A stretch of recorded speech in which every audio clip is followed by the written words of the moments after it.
Olá! Sejam muito bem-vindos! Hoje, o nosso papo é sobre um dos livros mais enigmáticos que existem. O livro do Apocalipse, também conhecido como Revelação. Pois é, essa pergunta aí, ela já causou séculos e séculos de debate, e a análise que a gente traz hoje sugere que, basicamente, existem três grandes jeitos de responder a ela. Então, para a gente entender esse quebra-cabeça, nosso caminho vai ser o seguinte. Primeiro, vamos ver quais são as três chaves de interpretação. Depois, a gente passa por cada uma, a visão preterista, a futurista e a historicista. Vamos dar uma olhada numa polêmica sobre a origem de uma delas. E para fechar, entender por que, no fim das contas, tudo isso realmente importa. Vamos lá então, primeira parte, o Apocalipse e suas três chaves.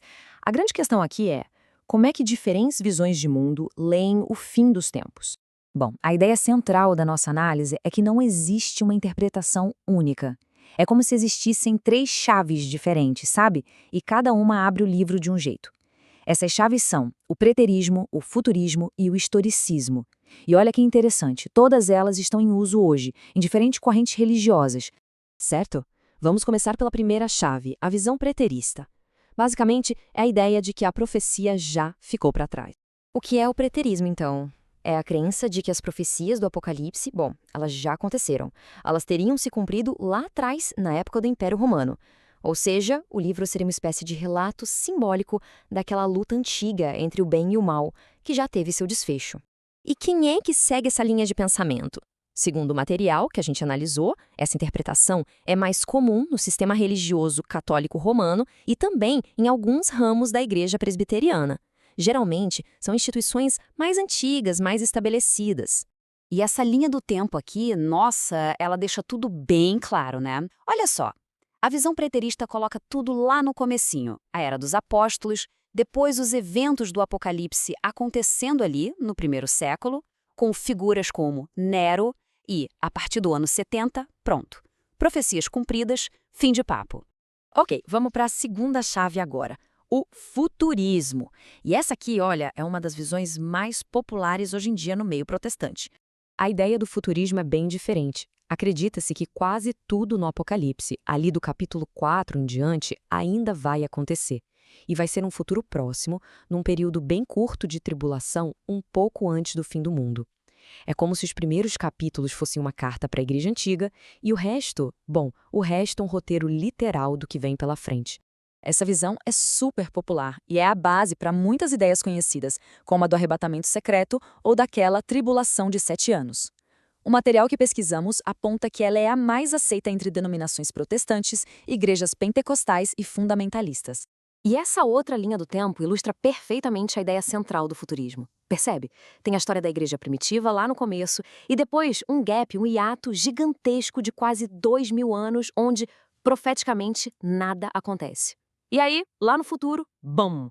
A tribulação, o fim dos tempos, tudo acontece de uma vez. Agora a gente entra num ponto bem polêmico. Uma invenção jesuíta? É o que o material que analisamos questiona sobre a origem do futurismo. A alegação é forte.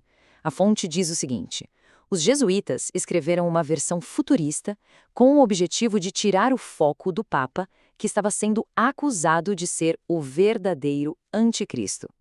Ou seja, a ideia aqui é que o futurismo não seria uma crença da igreja primitiva, mas sim uma resposta, uma contraofensiva do século XVI contra a reforma protestante. E como essa ideia teria se espalhado? Segundo a análise, foi em etapas. Primeiro, lá no século XVI, um padre jesuíta, Francisco Ribera, cria a interpretação. Séculos depois, no século XIX, gente como Scofield populariza isso com anotações em bíblias de estudo. E aí, no século XX, vira a visão dominante em muitas igrejas evangélicas e pentecostais. A questão central aqui, portanto, é que a ideia teria sido criada por uma razão estratégica e depois espalhada por publicações muito influentes. Beleza. Deixando a polêmica de lado por um momento, vamos para a terceira e última chave, o historicismo. Essa visão lê a profecia como se fosse a própria história acontecendo.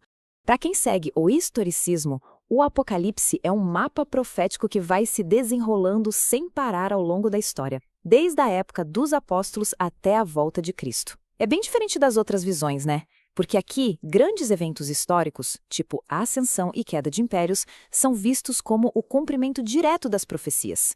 E de acordo com a fonte, essa não é uma ideia nova, não. Pelo contrário, era a visão da igreja primitiva, dos reformadores da Idade Média, figuras como Martinho Lutero, João Calvino e até o cientista Isaac Newton pensavam assim. Essa teria sido a principal visão protestante até o futurismo ganhar força nos séculos XIX e XX. E essa linha do tempo final mostra bem essa ideia. É uma corrente contínua. Começa com a visão de João, passa pela era medieval com a ascensão de Roma, chega na Reforma e continua até os dias de hoje, apontando para os eventos finais lá no futuro. A história, aqui, é uma corrente única de profecias se cumprindo.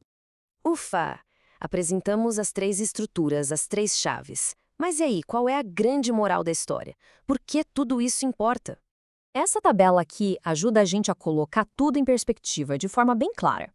De um lado, o preterismo, olhando para o passado, dizendo que a profecia já se cumpriu. Do outro, o futurismo, olhando lá para frente, dizendo que ainda vai acontecer. E no meio, o historicismo, que vê a profecia acontecendo continuamente. Cada um com seus principais defensores e com uma ideia central bem distinta.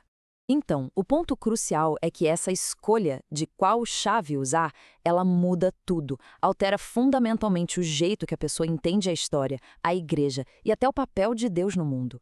Não é só um debate teórico, sabe? Tem implicações bem profundas. E no fim, a reflexão que fica é essa.